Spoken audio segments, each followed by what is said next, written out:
Hello మమ్మ, ఇంకా నేనైతే పొద్దున్నే లేసేసి అయితే రెడీ అయితే అయిపోయినా. ఇంకా మనోళ్ళు అయితే కాల్ అయితే చేసేసినారు రమ్మని చెప్పేసి. ఇంకా మనమైతే మనోళ్ళని అయితే ఎక్కించేసుకొని మనమైతే స్టార్ట్ అయితే అయిపోయినాము. ఎక్కడికి వెళ్తున్నామని చెప్పేసి కదా మమ్మ మీ డౌట్. ఏం లేదు మమ్మ, మన దేవుని గడపలో అయితే రథోత్సవం జరుగుతుందని చెప్పేసి మనమైతే వెళ్తున్నాము. అసలు మేమైతే అనుకోలేదు ఇంతమంది జనం వస్తారని చెప్పేసి. చాలా అయితే ట్రాఫిక్ ఉంది. మేమైతే లేట్ గా అయితే వెళ్ళినాము. ఇంకా ఏదైనా ఫైర్ యాక్సిడెంట్ అవుతుందని చెప్పేసి అయితే డైరెక్ట్ ఇంకా ఫైర్ ఇంజిన్ అయితే పెట్టేసినారు.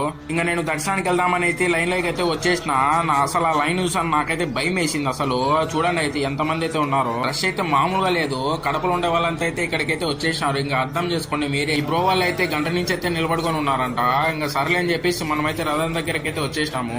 వీళ్ళు రథం కి అయితే చాలా బాగా అయితే డెకరేట్ చేసినారు. ఇంకా సర్లే అని చెప్పేసి మనమైతే లైన్ లో నిలబడి ఇంకా లాస్ట్ కి టెంకాయ కొట్టేసి అయితే మనమైతే బయటికి అయితే వచ్చేసినాము. ఇంకా మనమైతే బయటికి అయితే వచ్చేసినాము. ఇంకా అలా బయట అయితే తిరుగుతుంటే మనకి ఎన్న అయితే బండి అయితే పెట్టుకుని అయితే కనపచ్చేసినాడు. ఇంకా ఎన్న అయితే బెల్లం జూన్ అయితే అమ్ముతాడు మమ్మ. పర్ కప్ 20 రూపీస్ అయితే చార్జ్ అయితే చేస్తున్నాడు. ఇంకా మేము మూడైతే చెప్పేసినాము తిందామనేసి. నేనైతే పర్సనల్ గా అయితే ట్రై చేసినామమ్మా. టేస్ట్ అయితే పర్లేదు, నాకైతే బాగానే అయితే అనిపించింది.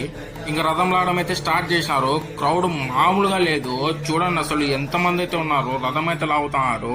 ఇంకా మేము కూల్ డ్రింక్ తాగుదామని బయటికి అయితే వచ్చేసినాము. ఇంకా అట్లా బయటికి వచ్చేసి అన్న దగ్గర షర్బత్ అయితే చెప్పినాము తాగుదామనేసి.